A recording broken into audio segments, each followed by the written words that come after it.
എല്ലാവർക്കും നമസ്കാരം. ഇന്ന് നമ്മൾ വന്നിരിക്കുന്നത് ഓണം സ്പെഷ്യൽ ഇഞ്ചിക്കറിയുടെ റെസിപ്പി ആയിട്ടാണ്. ആലപ്പുഴ സ്റ്റൈലിലുള്ള ഒരു ഇഞ്ചിക്കറിയാണ്. നല്ല എളുപ്പമാണ്, നല്ല ടേസ്റ്റിയുമാണ്. നമ്മുടെ വീട്ടിൽ ഉണ്ടാക്കുന്ന രീതിയിലാണ് ചെയ്തിട്ടുള്ളത്. പല സ്ഥലത്ത് പല രീതിയിൽ ഉണ്ടാക്കാറുണ്ട്. അപ്പോൾ നമ്മൾ തന്നെ പല രീതിയിൽ ഉണ്ടാക്കാറുണ്ട്. അപ്പോൾ അതിലൊരു രീതിയാണിത്. അപ്പോൾ അതിന് വേണ്ടിയിട്ട് നമ്മളിവിടെ 150 ഗ്രാം ഇഞ്ചി കഴുകി വൃത്തിയാക്കി തൊലി കളഞ്ഞ് വളരെ കനം കുറച്ച് വട്ടത്തിൽ അരിഞ്ഞെടുത്തിട്ടുണ്ട്. ഒരേ വലുപ്പത്തിൽ തന്നെ അരിഞ്ഞെടുക്കാനായിട്ട് ശ്രദ്ധിക്കുക. പിന്നെ വേണ്ടത് ചെറിയ ഉള്ളിയാണ്. നമ്മൾ എത്രയാണോ ഇഞ്ചി എടുത്തത് അത്രയും തന്നെ എടുക്കാം. നമ്മൾ പകുതിയാണ് എടുത്തിട്ടുള്ളത്, വട്ടത്തിലായിരുന്നു. പിന്നെ പച്ചമുളക് അരിഞ്ഞത് എടുത്തിട്ടുണ്ട്.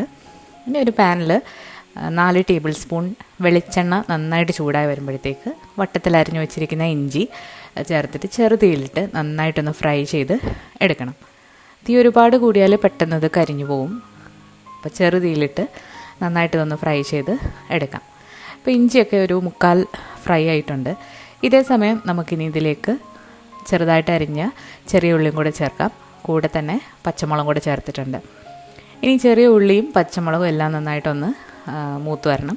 ചെറിയ ഉള്ളി മൂക്കാനായിട്ട് അധികം സമയം വേണ്ട, അതാണ് നമ്മൾ ഏറ്റവും ലാസ്റ്റ് ഇട്ടത്. ഇപ്പോൾ എല്ലാം നന്നായിട്ട് മൂത്ത് വന്നിട്ടുണ്ട്. കരിഞ്ഞു പോകാതെ പ്രത്യേകം ശ്രദ്ധിക്കുക. ഇനി ഇത് ഈ എണ്ണയിൽ നിന്നൊന്ന് മറ്റൊരു പാത്രത്തിലേക്ക് കോരി മാറ്റാം. അതേ എണ്ണ നമുക്കിനി ഇഞ്ചിക്കറി ഉണ്ടാക്കുന്ന നേരത്ത് ഉപയോഗിക്കാവുന്നതാണ്. അപ്പോൾ നമ്മളൊരു പാത്രത്തിലേക്ക് ഇതുപോലെ കോരി എടുത്തിട്ടുണ്ട്. നല്ല ക്രിസ്പി ആയിട്ട് വന്നിട്ടുണ്ട്. ഒരേപോലെ തന്നെ എല്ലാം ഫ്രൈ ആയും കിട്ടിയിട്ടുണ്ട്. മിക്സിയുടെ ചെറിയ ജാറിലിട്ട് നമുക്കിതൊന്ന് ക്രഷ് ചെയ്തെടുക്കാം. നമ്മൾ ഇടത്തോട്ട് ഒന്ന് പൾസ് ചെയ്തിട്ടാണ് എടുത്തിരിക്കുന്നത്. 3 പൾസാണ് ഞാൻ ചെയ്തിട്ടുള്ളത്. ഇനി നമ്മൾ ഇഞ്ചി വറുത്ത അതേ എണ്ണയിൽ തന്നെ കുറച്ച് കടുകും വറ്റൽ മുളകും കറിവേപ്പില ഉണ്ടെങ്കിൽ അതും, പിന്നെ ഒരു 1/4 ടീസ്പൂൺ മഞ്ഞൾപ്പൊടിയും 1.5 ടീസ്പൂൺ കാശ്മീരി മുളക് പൊടിയും, ഒരു നുള്ള് ഉലുവാപ്പൊടി, പിന്നെ ഒരു 2 നുള്ള് കായപ്പൊടി, ഇത്രയും കൂടെ ചേർത്തിട്ട് തീ കുറച്ചിട്ടിട്ട് നന്നായിട്ടൊന്ന് മൂപ്പിച്ചെടുക്കുക. പച്ചമണം നന്നായിട്ട് മാറി വന്നു കഴിഞ്ഞാൽ ഇതിലേക്ക് ഒരു നെല്ലിക്ക വലുപ്പത്തിലുള്ള പുളി വെള്ളത്തിലിട്ടതാണ്.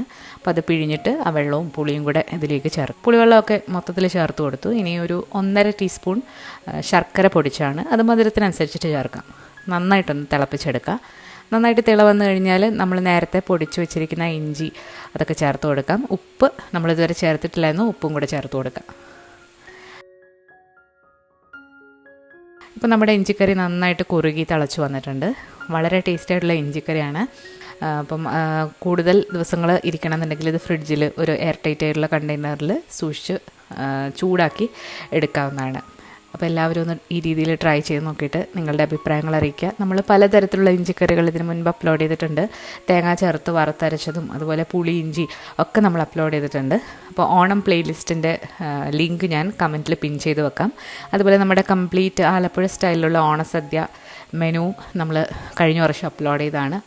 എല്ലാം ഞാൻ പിൻ ചെയ്ത് വെക്കാം. എല്ലാവരും മറക്കാതെ കാണുക. കൂടുതൽ ഓണം റെസിപ്പീസുമായിട്ട് നമുക്ക് വീണ്ടും കാണാം. താങ്ക്